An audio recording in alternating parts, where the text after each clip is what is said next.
Hello. No one's on here yet, but we'll see if we get some people on here. So I'm basically just doing an impromptu live stream. Haven't done one in a very long time, and just wanted to give some of my thoughts on Catholic theological education that I've been thinking about and talking about with some other friends of mine recently. And sorry that the lighting's not great and it's not very formal. Just had a little bit of time. So just wanted to hop on here and offer some thoughts.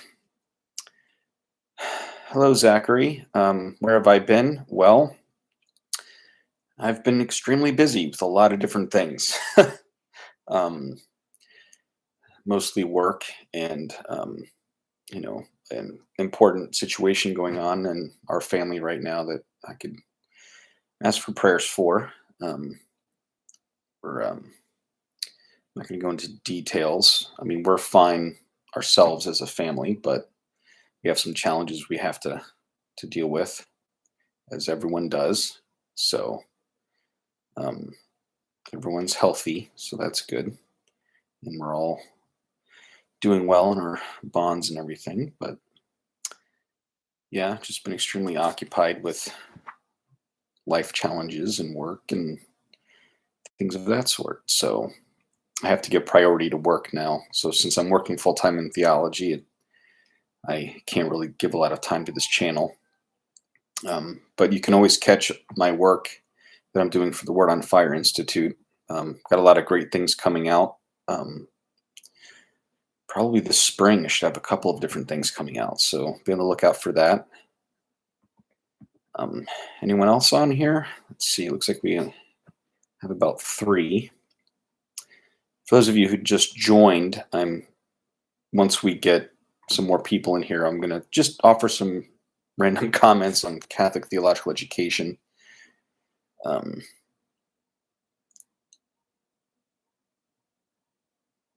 Hello, Tom. Thank you for your prayers. Very much appreciated. Hope everyone is doing well tonight. I will apologize in advance. My allergies have kicked in now that warmer weather is starting to come our way in South Carolina. So if I'm sniffling or anything like that, I apologize in advance. And for the glare coming off of my glasses.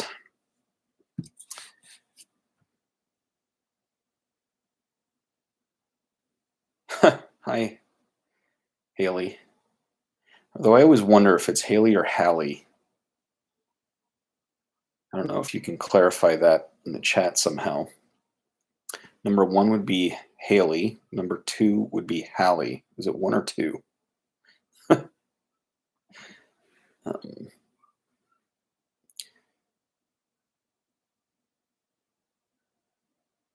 Let's see.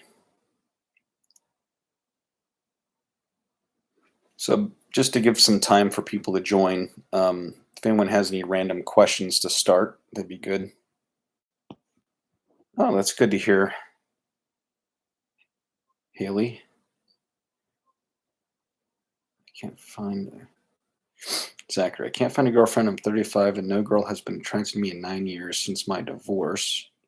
You could be me, not busy. That's true. Well, I didn't get married until I have to actually think how old I was. It was in 2019. So that was, well, let's say it was July of 2019. So 2.5 years ago, July, let's see, 42, this will be 43.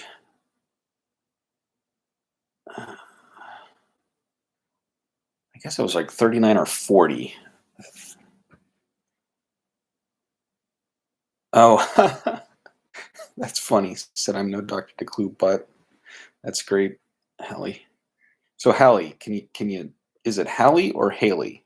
Type 1 for Hallie, 2 for Haley, if you can.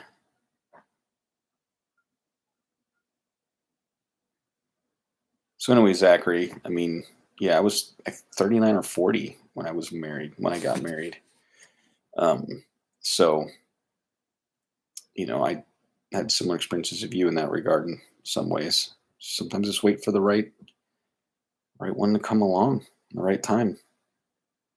No problem, Zachary. I always thought I was going to get married in my 20s, so you know, things just don't always work out the way you expect.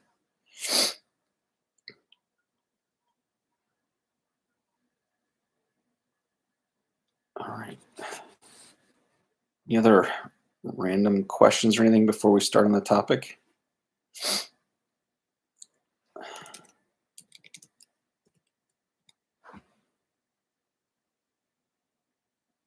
One. So it is Hallie. All right. I think that's what I said. Hallie.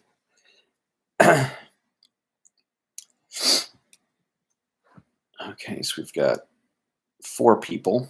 Of course, it is a Friday night, kind of a random time. So, all right, five now. So, yeah, I just been talking with a lot of people about Catholic theological education lately, and had some thoughts come to mind during those discussions that I wanted to share. And a lot of it does come from my own theological predilections, of course. So, it is my personal opinion about these things. A couple of different things. One is I had a professor named Father Matthew Lamb. God rest his soul. Passed away a while ago. He was wonderful professor. Um, Dr. Matthew Levering also studied under him. I studied under him. We both did at Boston College in graduate programs before I transferred to Catholic University of America. But he was very upset about how Catholic education was being handled. And just as an example, my master's program only required 10 courses. And he was concerned that you had people coming in that didn't even have a bachelor's in theology, um, who were taking 10 classes and being called masters. Um, and he just didn't think that was a proper appellation for someone who only took 10 classes in theology. And I think he's right. Um, so I switched. I ended up getting the STB instead, which, even though it's a bachelor's of sacred theology, it's actually a master's level degree. It just requires a lot more coursework. Instead of like 30 credit hours, it's over 60. So, um, yes, I've seen some of Jeremiah Bannister. Yeah, he's funny. I like his wit. Um, so I think that's just one important point, is there's a lot of people walking around with the quote unquote advanced degrees in theology that really don't have a very good um, foundation in theology. He used to say that, you know, there's no way in 10 courses you can really get a broad enough education in the history of Catholic thought to really be considered a master of Catholic theology. So, I think he's right about that. And I was fortunate to have a BA in theology, and then a year of master's work before transferring those credits towards the STB and STL, and then eventually the doctorate of sacred theology. Um, but it's just an important point, because in my experience of the master's program too, there's another aspect of Catholic education that kind of bothered me. Was there were some people in the program who weren't really there to learn, like any other subject. You think like science, for instance, you're learning the material, and then when you learn, so that you can then teach it to others, and help the field grow and its understanding. Um, Um, so sorry, I have to answer this. But you have to help people learn and grow. But each science, and theology in a certain way is a science, you have to apply the methods of the science for it to be scientific. So let me give you an example. If you're a chemist, you can't just make things up and call it chemistry. It has to be based on actual research that follows the methods of the science. And unfortunately, in theology, sometimes you have people claiming to write theological texts or, well, I'm a theologian, so, this is theology. Well, no, if you didn't follow the method, it's not theology. There is, proper methods for doing theology. And I think that's just an extremely important thing to keep in mind. I do apologize for this. I didn't expect this, so I have to um, just try to answer something real quick. There we go.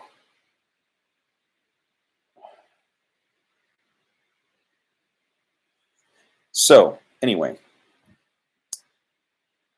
I think that's just one important thing. And that kind of came to my mind because it became evident that some of my classmates were in the master's program um, who were there not to learn Catholic theology to pass it on, but in order to then declare that the ideas they had before they began studying could then be presented as theology or even as Catholic theology.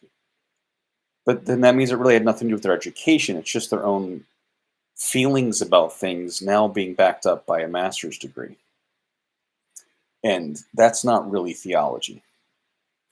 So that's another thing to keep in mind. Just because someone says something that has a degree, it doesn't make it theology if it's not based on proper methods. um, I appreciate that, Tom. And yes, Frederick, you're absolutely right. All theology should begin with a full prayer life. Absolutely.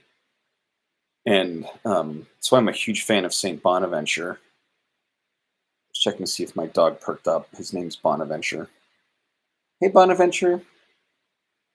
He's sleeping by the door. It's an F1B Golden Doodle. We were originally going to get an F1, but that litter didn't work out, so we got an F1B. But we got one, even though he's an F1B, which means his mom was a Golden Doodle. His dad was a poodle, so he's got more poodle than Golden Retriever. He still looks more like a Golden Retriever, which is what we were going for. So anyway, Bonaventure. That's one thing I loved about him and the whole Franciscan tradition. There's actually a story, hopefully I've got this right. I think it was St. Anthony of Padua was asked if he could, by others, encouraged him to consider go for further studies so they could in turn teach him or teach them. And he asked the permission of St. Francis, and I don't know the exact quote, but I'll paraphrase it. St. Francis said, yes, he could go for more intellectual studies, so long as he did not allow the flame of piety to be squelched. So the idea was you have to keep your piety alive. And that's, I believe, is true. I had another experience in graduate school that led to that same sentiment as well, which was, and I understood the reason, but the professor made it clear that in our it was a biblical course on Paul, and we had already written an exegesis paper, and then we were asked to do a paper on a theological topic, and she said to make sure that we don't allow our papers to devolve into popular piety. And I understood what she meant. She wanted it to be real research that was rigorous and well sourced and all that sort of thing. So she was expecting a high standard, which I completely understand, but it still just sort of bothered me to my core. Um, is that my brother Robert in the chat? What's up, the Bob? Um, that's true. No one listens to me when I talk about fountain pens. For those of you who don't know, my channel, I originally started doing fountain pen reviews, and they're awful, but they're good for a laugh. So she was anyway, it just bothered me because I was sitting there thinking, like, I don't know. I think sometimes these little old ladies sitting in the pew praying the rosary before Mass know God better than people with advanced degrees. So, to me, the bigger danger is not having piety, not the other way around. So again, I knew what she meant, and she wasn't saying piety was bad, but it's still just the way it was phrased had made that come into my mind. So just wanted to share that. Thanks, Connor. Yeah, sometimes I feel like people don't listen. Mostly, I mean, I think everyone has that experience. I mean, people disagree with you no matter what you say. I think I'm bothered most, not like personally bothered, but bothered for the people making the comments actually, who will, for instance, make nasty comments about me on my videos or try to make these arguments but they're not actually directed against what I said. They're usually like red herrings. They're full of logical fallacies and ad hominem attacks, and that kind of thing bothers me. But mostly because I'm like, okay, guy, you're not thinking. You're not actually listening to the arguments themselves. You're saying, well, I like this person better, so I'm mad that you're trying to correct them, and how dare you, and stuff like that. And you're like, that's not an argument. Um, well, all right, Frederick. You said people should have a living theology, not an academic theology. Too many people see theology as an academic exercise and not a guide to live your life and increasing your prayer. I agree with you to a point. Yes, too many people do have that approach, but I wouldn't say they should have a living theology, but not an academic theology. I think the key is that those in academic theology should also have a living theology. And if they don't, then their academic theology is suspect just by default, and should be suspect to themselves. Yes, Frederick, is true. A little babushka can be a better theologian. That's exactly what I was trying to get at. So I do think that's important. So two things: you have to have a broad education in theology, and you also need to have, a good prayer life and devotion. And but other than that, there's some other important aspects to it. Think back to the scholastic period. So before you were a professor of theology, a master, you became what you became a master of was a master of the Bible. So scripture was important. Reading the church fathers and their understanding of scripture was important. So those, again, it's that foundation, having a broad education in scripture and historical theology. So nowadays that would include the church fathers as well as the scholastics. So anyway, I think that's very important. But within the realm of systematic theology, which is my area, I think another important aspect is having an actual system in place for degree programs. One of the things that has bothered me throughout my education has been a lack of cohesion and coherence, or a well thought out curriculum that follows logical progression. And I think that's been a very big problem. I've been in I've gotten 4 degrees in 4 different degree programs. I've been in 5 programs. So I didn't finish that master's at Boston College. I transferred out and transferred the credits. But one of the big problems is often a lack of cohesion and well thought out structuring of the order of courses. And that creates issues. If you think about it, because I used to be a pre-veterinary medicine biology major with a minor in chemistry, you have to do things in a certain order because one area of the discipline builds upon another. So if you don't have the foundation and build upon it progressively, then you're not going to learn effectively.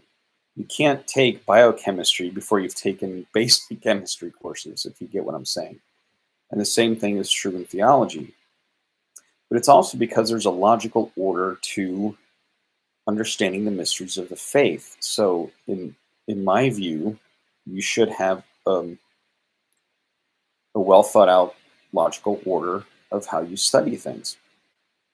And I think you'll see this in the Summa as well. It's very well organized and thought out. Now, you can obviously, there's certain options for how you do that. It's not necessarily only one ordering of courses, but they really do need to be well thought out. There's a couple of ways you can do that. But since I'm a systematic theologian, let me kind of go through it this way. First of all, you should have courses in theological method, meaning how theology should be conducted and so forth. And that includes the importance of sacred scripture, what proper exegesis is. So, in other words, what are the proper methods that you have in that? Um,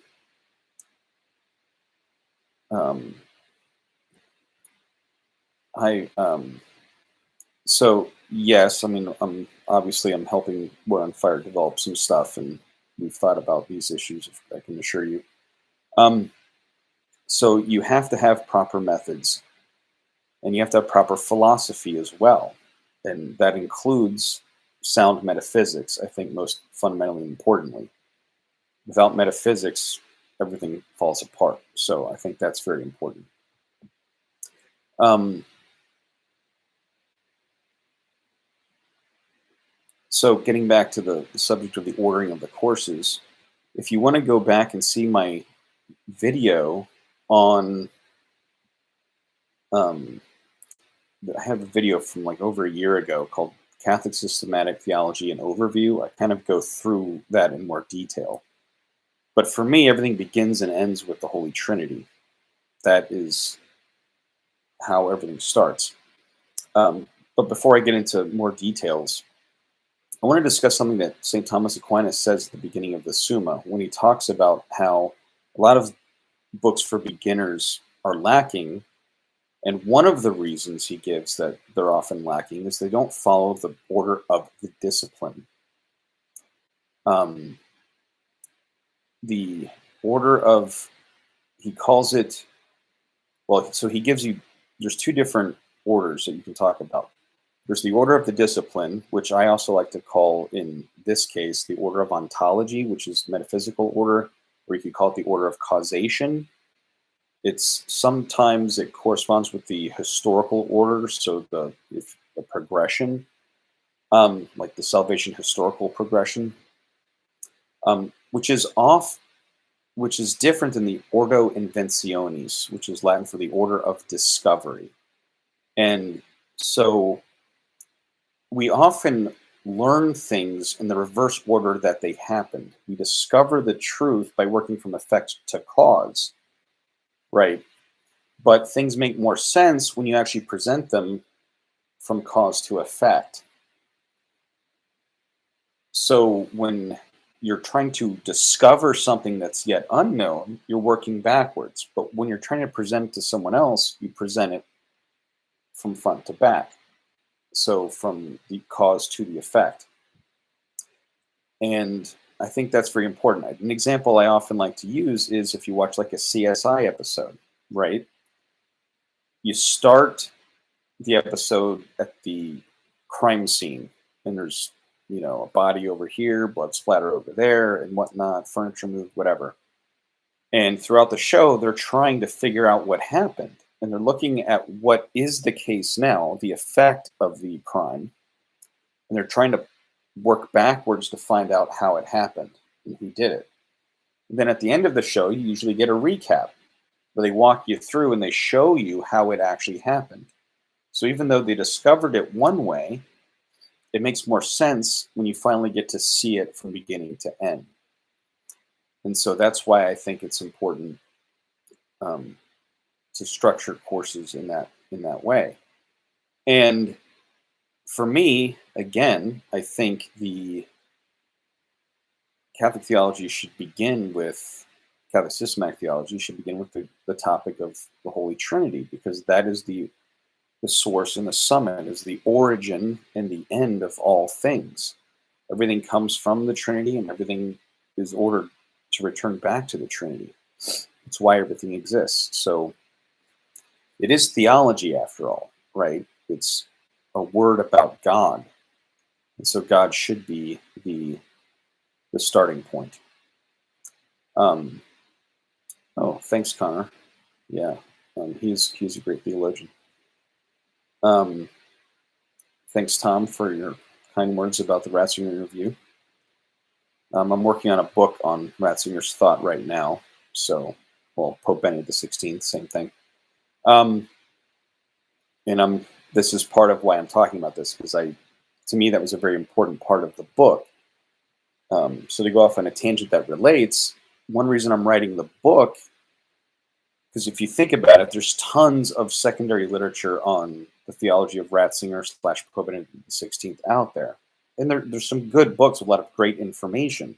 But one thing I noticed is that a lot of them leave out very important aspects of his thought. I mean, they don't cover the different, all the different areas of his thought. And they often don't really present the different aspects of his thought in a logical order. Now, some might follow a biographical order, meaning going through his life and when he worked on what. But to me, that's not the most effective. So in my book, I wanted to try to be more comprehensive, meaning covering a broad range of his thought, but also make sure that the ordering of the presentation was very intentional and not just happenstance.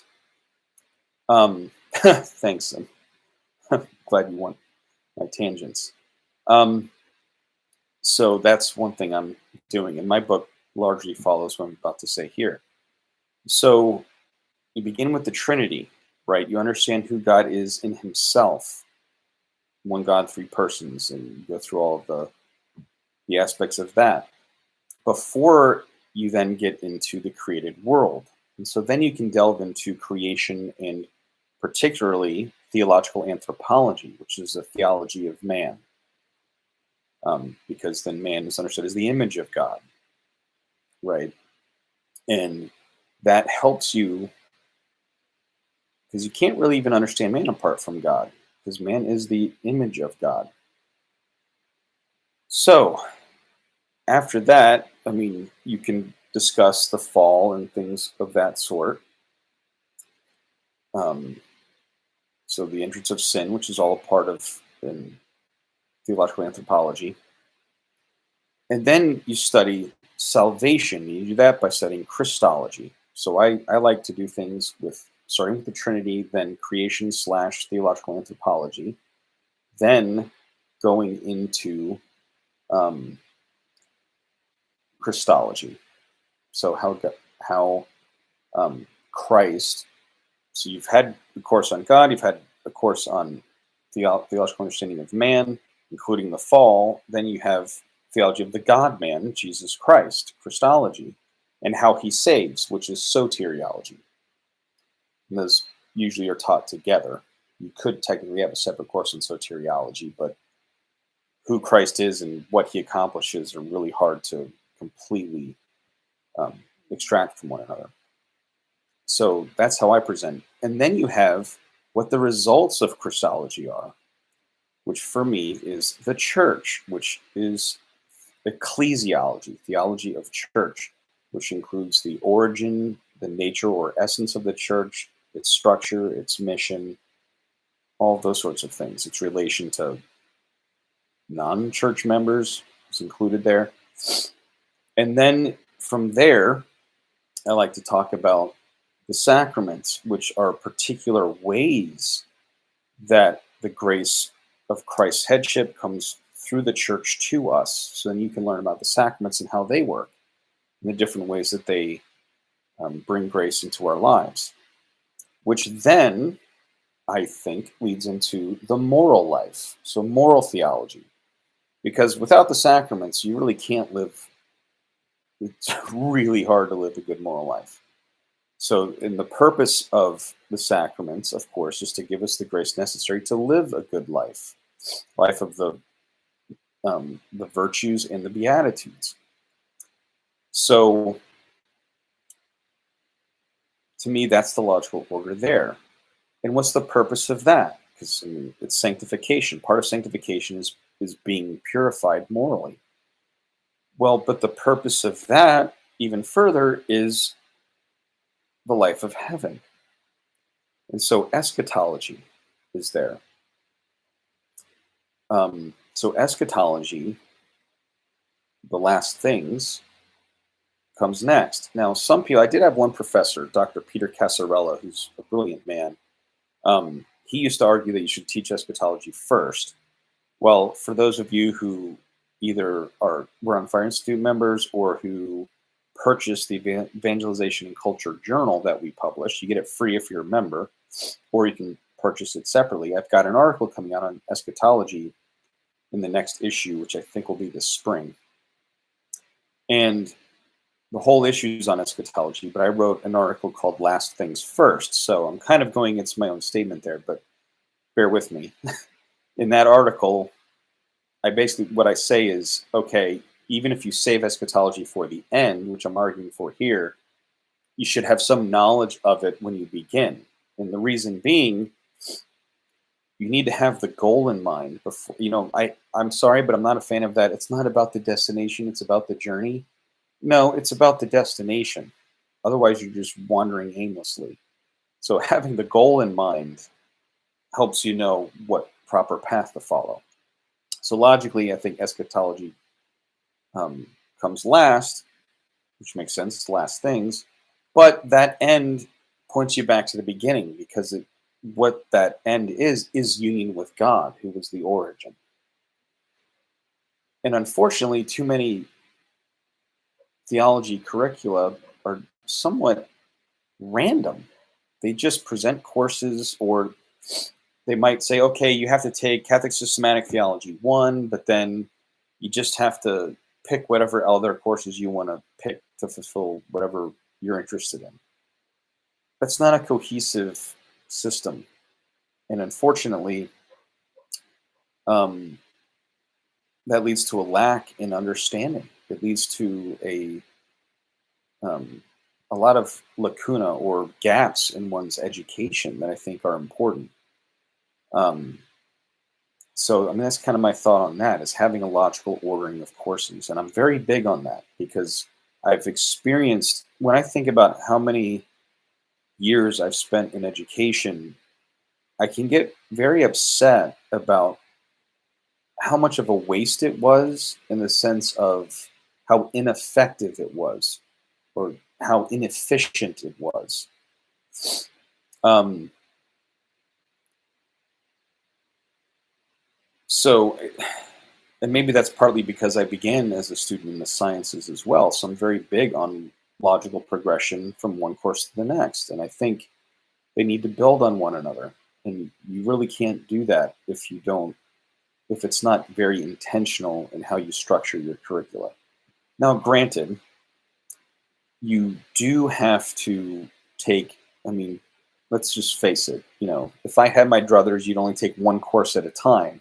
And you would just, okay, like for these number of weeks, this is the only class you take. I'm not really sure why it's necessary that we have to take everything, like, 4 or 5 courses in one semester. I'm not so sure that's necessarily the best thing. And I'm not quite sure how that came about. I guess just because trying to find a professor that's going to teach all that information at once, it could be hard if you're having to teach, like, 3 to 5 hours a day for 5 weeks or something. That is intense. So maybe that's why. Um, but there's ways of trying to structure curricula so that they follow at least some semblance of a logical order. And so that's my thoughts on it. And I do think it's unfortunate that you try to learn too much at once. You kind of overlapping the process instead of learning it straight through. But sometimes you can't do that.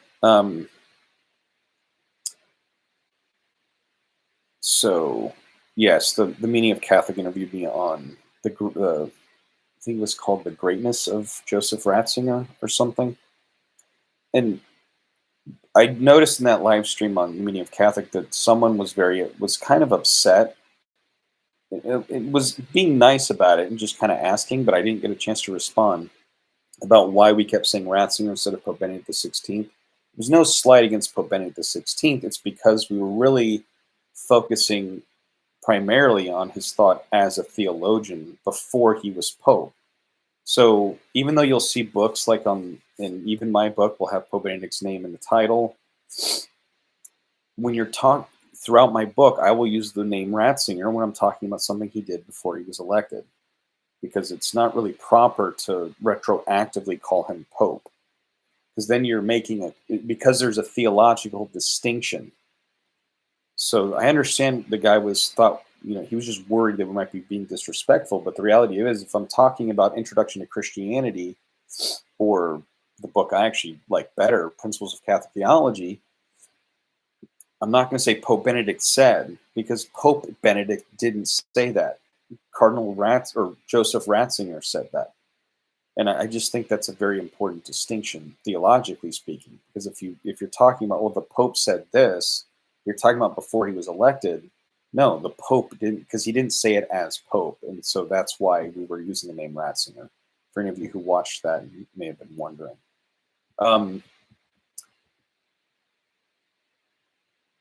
Let's see.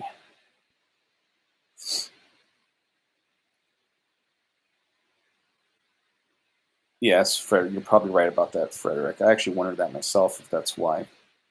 But the whole show was obviously very positive about Ratzinger, so I think that part was obvious. And again, the guy was just curious, and he didn't know, so I didn't get a chance to explain then, so I wanted to I've been in now. All right, first of all, I saw someone earlier said that in seminary they try to separate those. I wasn't sure what you were referring to. Did you mean Christology and soteriology? Is that what you said they try to separate? If you're still here, go ahead and type in the chat what you were talking about. Why do I think this came about? I'm assuming you mean this lack of ordering of courses. Okay, soteriology and Christology. It's not necessarily inappropriate to separate them to an extent, but most of the time, in my experience, they're just taught as Christology, and then in Christology course, you talk about soteriology. I've taken a number of Christology courses, and that's how most of them work. Although sometimes they do skimp on soteriology. So I think there can be a benefit to having a separate soteriology course, because there are different aspects of soteriology that don't always get brought into Christology. So I'm not saying it's completely inappropriate. It's just there's going to be tons of overlap. Oh, thanks, um, Haley, for correcting in the show live stream. I mean, technically, Christology is the study of the natures and person of Christ, and then soteriology is it's the theology of salvation. So how his saving work. So there's somewhat of a distinction, but they're obviously related, because you can't talk about how Christ saves without talking about who he is. But it's also difficult to talk about who Christ is without talking about what he does, because that's part of the explanation of who he is. So as long as you're getting both, I'm happy. So anyway, that's sort of my little tangent there. Um, so does anyone have any questions about what I've said so far, or comments or anything about that? I really do think that the order of topics is extremely important. Um,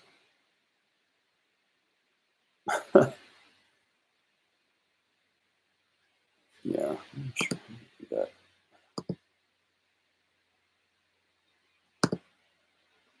I'm glad you just mentioned that, Frederick, Archmodus of Catholic YouTube. I just made her a moderator. Why not? Um, when is the book coming out? I don't know yet. I'm still in the process of writing it, so then you have to go through the editing phase and all of that. So I really don't know. It'll be a while now. Um, I'm hoping. Let me think. I don't know a lot about the publication timelines, but hopefully sometime next year, 2023, would be my best guess.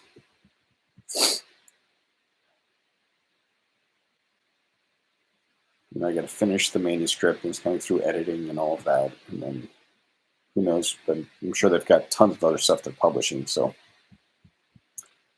um, yeah. So, any of those are some of my thoughts on Catholic education. I just think it's really important to have a cohesive program, and one reason it probably has happened is I think theology is, in some ways, it started to follow secular university structures. So the original universities were mostly, done by through the church. It's how they started. Well, nowadays they're mostly secular, and they have the semester system. And a master's degree generally takes 2 years, so we got to fit it in 2 years. So you only have time for 10 courses and comprehensive exams if you have those, or a master's thesis or whatever. So because of those constraints, we've just sort of limited things down. And therefore, we've also said, hey, you know what? Take whatever course you want. Or, now there are some differences. Father Matthew Lamb, who I was talking about earlier, and I wonder if this is one reason he was ranting about that in class, was because he was just before he went to Ave Maria to help them structure their master's program, which did require a lot of coursework and had like really well thought out reading lists for what they were all required to read before they could get their master's of theology degree. And I thought Ave Maria had a wonderful, demanding but wonderful program for education. It may have changed since then. I think they may have reduced the courses down a bit. I'm not sure. But I was really happy with what I saw when I looked at their website and how they did that. Um, and even CUA, because their STB program is great, because at least they require a good number of scripture courses. You have to take a certain number of moral, a certain number of systematics courses. And so you get a broad education if you do an STB program instead of most MA programs. Um, um, how does all of this compare to, say, Orthodox theology courses? Are they just organized too, or do they have a better system? I don't know, Frederick, because I don't know how they organize their systems. I don't have any direct experience of that. Do I think that Ronner's Trinity, the economy of salvation, is correct? Now, I read Ronner's book, The Trinity, many years ago. Actually, it was for one of my comprehensive exams in grad school. We're talking over a decade ago, well over a decade, maybe 15 years or more. All I remember is I thought it was one of the worst things he had written that I read. It wasn't. I just didn't like the book. I thought it wasn't a very good book. Um, but I like a lot of other aspects of Ronner's thought, and I get a lot of flack for that. But I think he's much more conservative than people think. Yes, he had some weird ideas out there. I'm not giving a wholesale endorsement of him. I'm just saying he really did have a lot of brilliant things as well. So, um, Now, his big statement on the Trinity was the economic Trinity is the immanent Trinity and vice versa. Although sometimes, depending on where you're reading it, he didn't always say and vice versa. In general, I get his point. What I think what he was really trying to say was the God we know through his saving work is God, reveals something about God as he is in himself. Otherwise, it wouldn't be revelation, right? So he was trying to unify it and say, look, God is in him. We know things about who God is in himself because of how he has revealed himself to us in history through his saving words and deeds. So it's through the economy of salvation, the economic Trinity, that we learn about the immanent Trinity. So that if you didn't, so he's saying they're the same. And I think that's absolutely true. I don't, now obviously there's distinctions to be made, but even what we know about the economic um, or the immanent Trinity is we know that because of revelation. We don't know that from philosophy. We don't know that from reason alone. The whole point is that God reveals himself. Christ reveals the Father to us. So it's through the economy of salvation, God coming down to us, that we learn about the immanent Trinity. And so I actually liked that aspect of his thought. I thought it made sense. I'm trying to think about his economy of salvation. I'm trying to remember. Did I ever study Ronner's soteriology? I probably did at one point.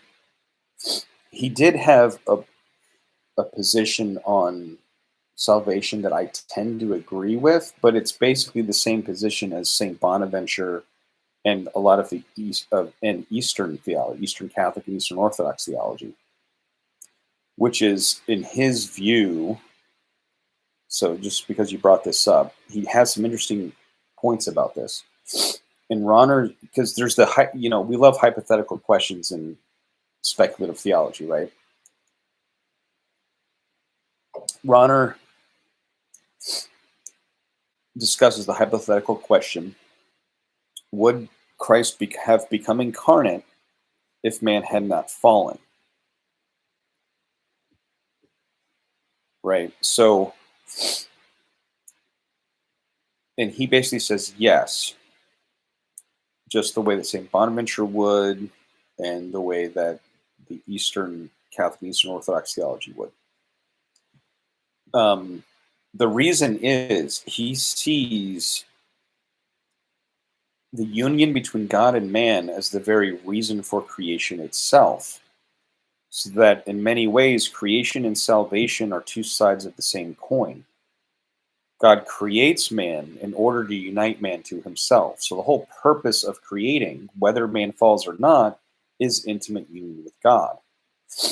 And his point, I think, is important because what he says is that Christ is the unsurpassable event of God's divine self-communication, which is a fancy way of saying you can't get any closer union between God and man than the incarnation.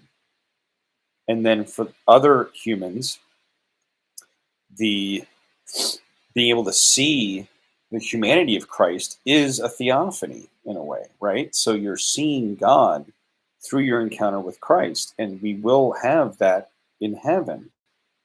And the grace we receive from Christ, that's why the headship of Christ is very important. And I actually wrote a long, like 40 something page paper on this that unfortunately I didn't publish, on the centrality of Christ's headship in the Summa.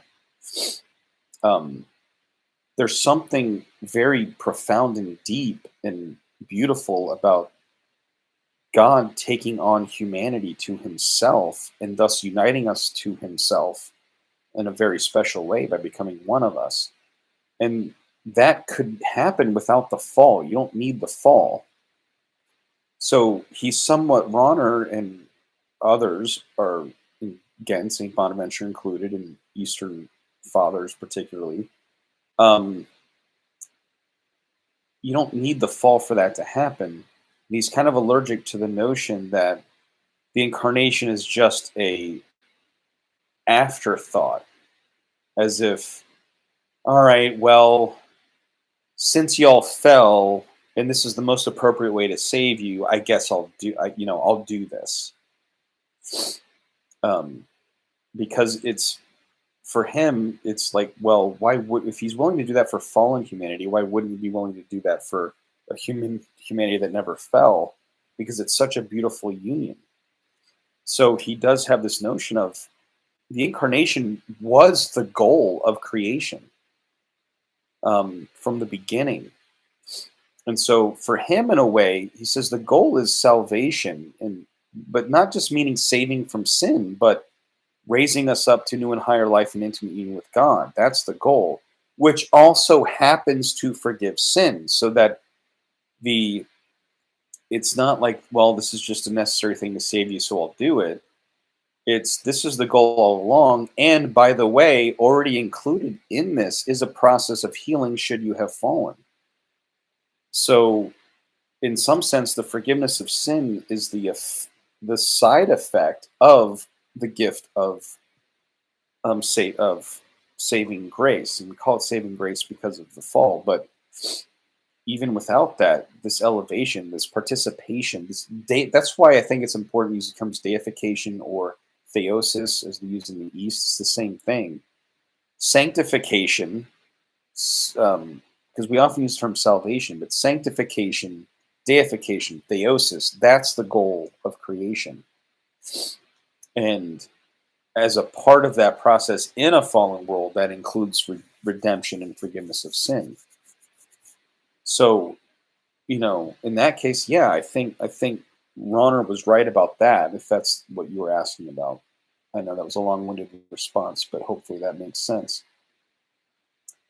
Um, yes. Right, it didn't interrupt it. I mean, it certainly put obstacles to the goal, but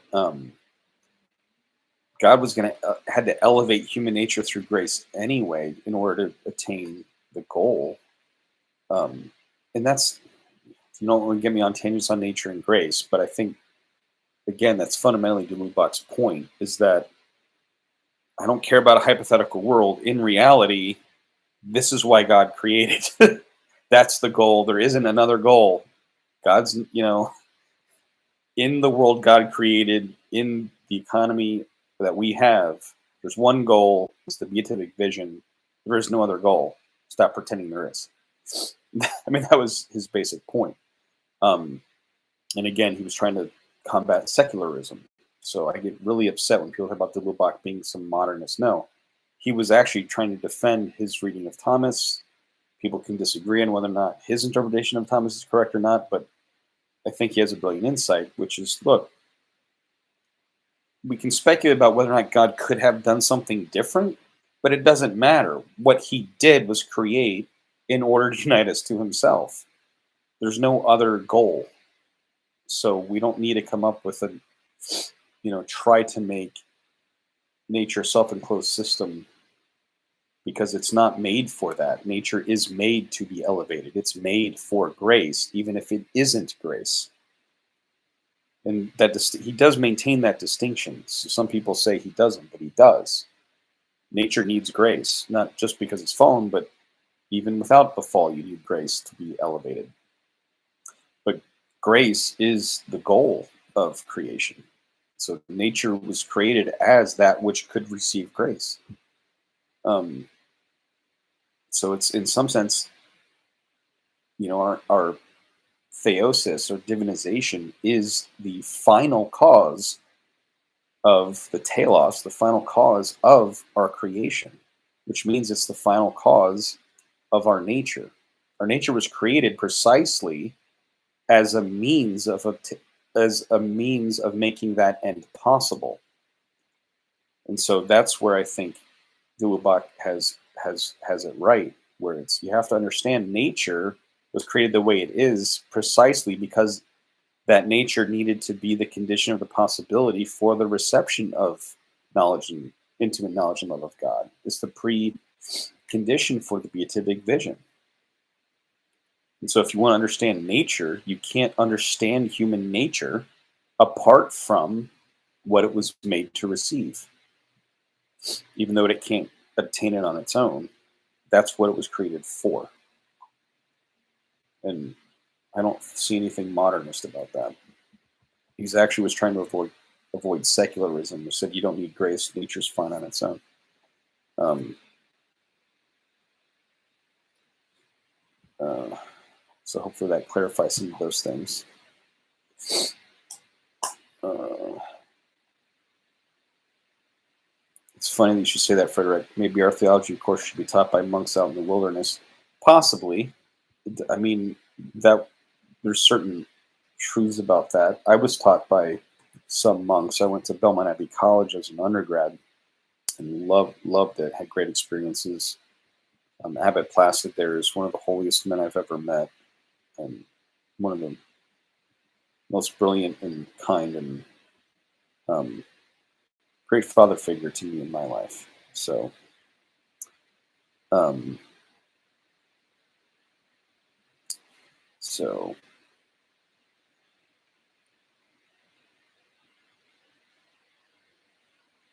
let's see if I missed any.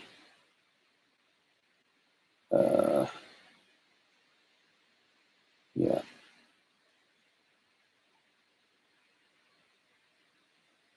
So, any other questions, or hopefully all of that made sense?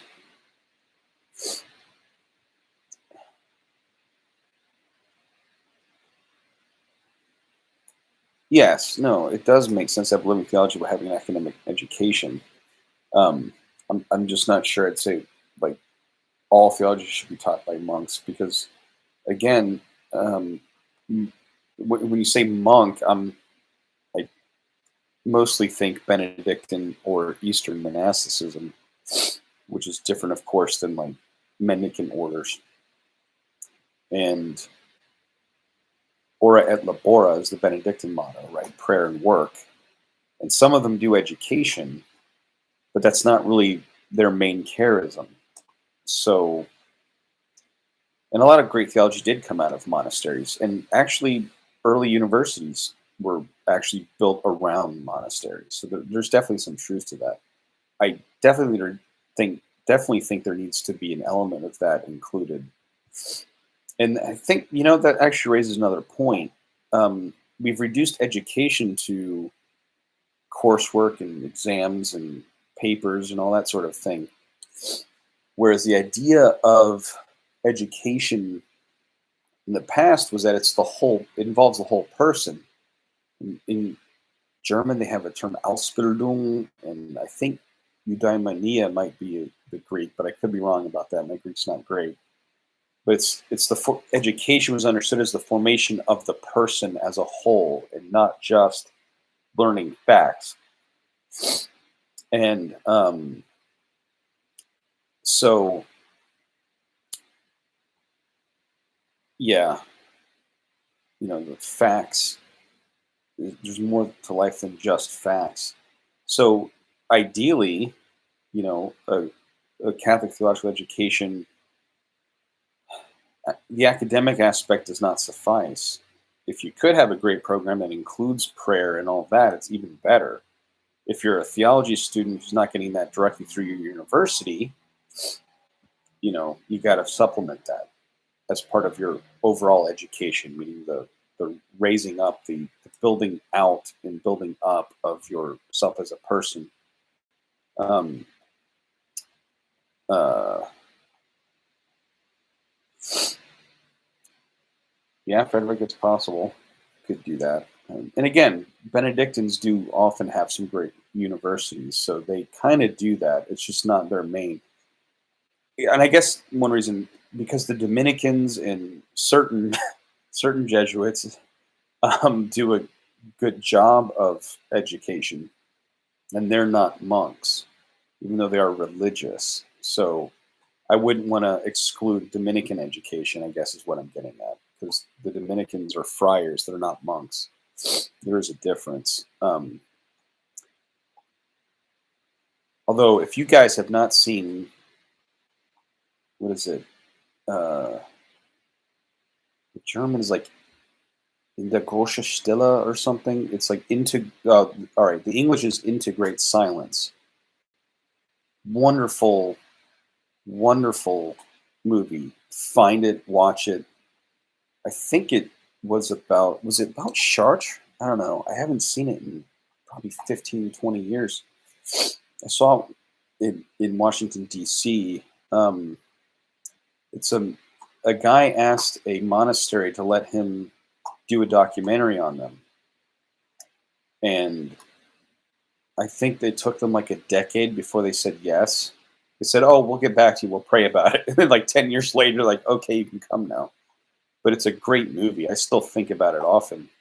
I also learned a trick about how to prop up my books better by watching that. I was like, "Oh, that's a good idea. I'll do that now." Um, if you haven't seen it, I highly recommend you watch it. It's a great movie. Let's see. What are my thoughts on David Bentley Hart's work on all being saved with his own translation of the New Testament? I have not seen his translation of the New Testament, and I have not read his work. So keep that in mind. You guys all know on my channel I get very allergic to. I can get very allergic to people making too many comments about people they haven't read or don't know much about. From what I've heard about David Bentley Hart, I absolutely disagree with him. And it would, he's not, I don't think he's Catholic, is he? Um, I would, I mean, apokatastasis as the idea that all will be saved de jure, meaning by law it's foreordained as such, is a heresy. So that's what I think of that. Um,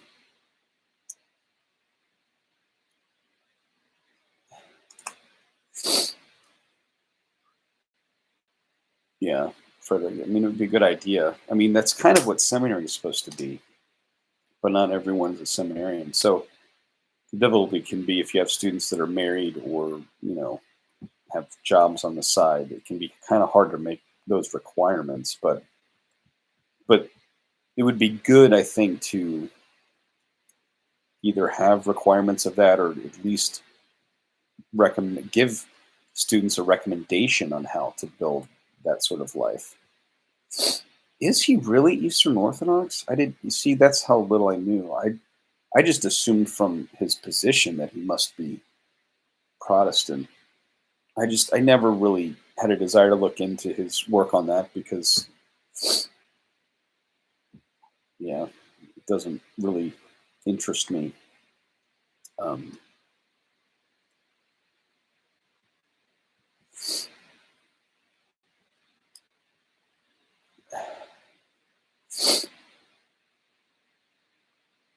let's see. Any other questions or comments? I'm going for about an hour. I only have a few minutes left. Oh, he used to be Anglican. Okay, I didn't know that. The guide for students. You seem. Thanks for the compliment. I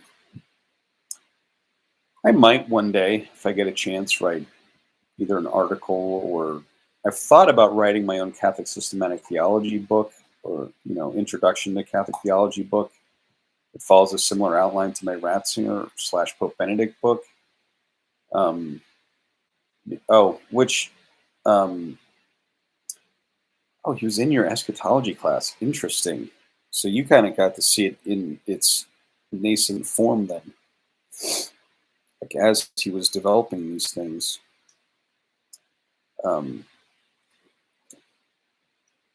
Yeah, and I would like to maybe one day write a Catholic systematic theology book, but it would probably be several years down the road, primarily because I'd want to brush up on things that I find lacking in my own education.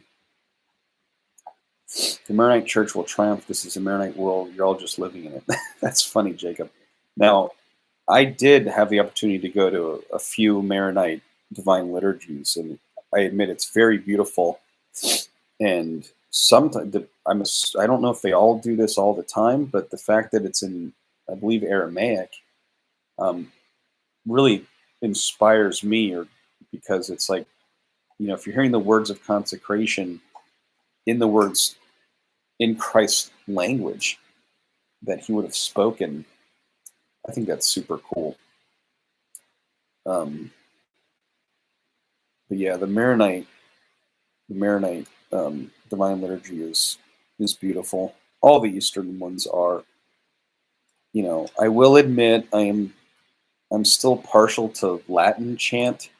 Something about the Latin language, but also the tones I like better. Although I will admit sometimes it gets way too complicated and there's too many ups and downs. I like more simplified chant where there's not like 23 syllables for what's actually one linguistic syllable. Um, uh, well, if I'm supposed to move to Texas eventually, it would be Dallas, but maybe one time I can hop down there and check that out, Jacob. And thanks for the uh, the donation. I really appreciate that. Ruthenian for life. That's funny, Frederick.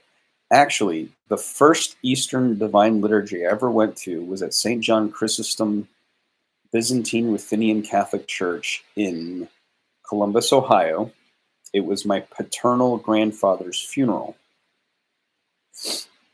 And it was beautiful. It was the first time I ever received the Holy Eucharist from the chalice with the spoon, which was kind of shocking. I never even knew about it before then. But that was my first experience, and I do love the Ruthenian liturgies as well. You might know, Jacob, if I remember, because I've been to several Eastern Divine Liturgies, and I don't know if it was only in Ruthenian or if it was in others as well, or if it even, in the Maronite Divine Liturgy. I think I remember it from the Maronite Divine Liturgy, but I could be wrong. But they have the sign of peace, but it's done after, I think it's after the consecration, and then the priest passes it to like the deacon, who then passes it, and they do it by like one person holds their hands out like this, and the other person goes like around it like that, but then they pass it around, so it's like just from one person to the other, so there's like a flowing out from the chalice, or from the Eucharist, to bringing that peace and handing it on. Is that correct, Jacob? Am I remembering that properly? It's been several years. In my mind, it was a Maronite Divine Liturgy that I saw that in, but I could be wrong.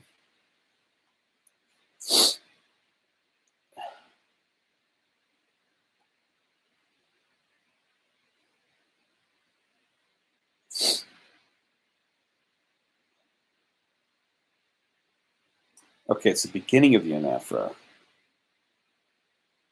Yeah, and Jacob, do you use that motion to pass it, where you put your hands out like this, and the other person goes around them and kind of scrapes them on both sides?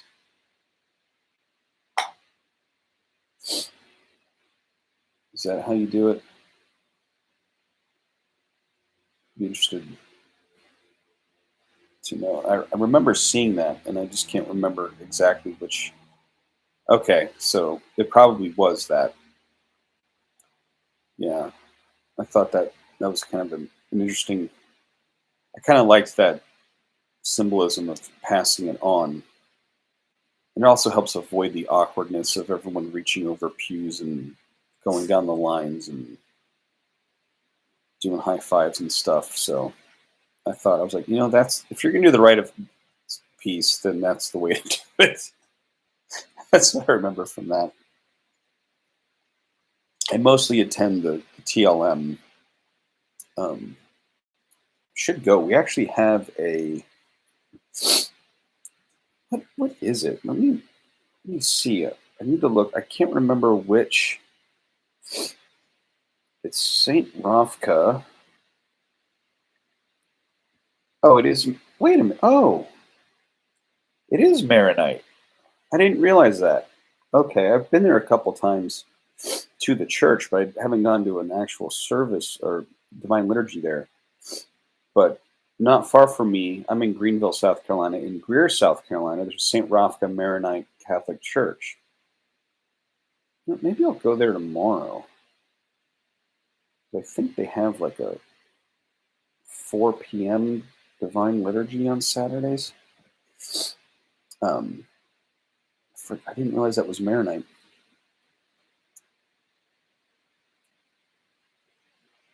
Might be a good thing to check out, though. It's been a while. So, do we have any other questions? Or as one of my professors used to say, questions, objections, observations, or announcements? Yeah, I think it's allergies because the weather got really nice today, and I had the window open um, overnight, and now I'm all stuffy. So, oh, here's my puppy. Here's my puppy. Bonaventure. Say hi, Bonaventure. Aw, what's up? Anyway, I better get going. It's about dinner time, and I think the puppy needs something. So, thanks for watching, and God bless you all, and have a good evening.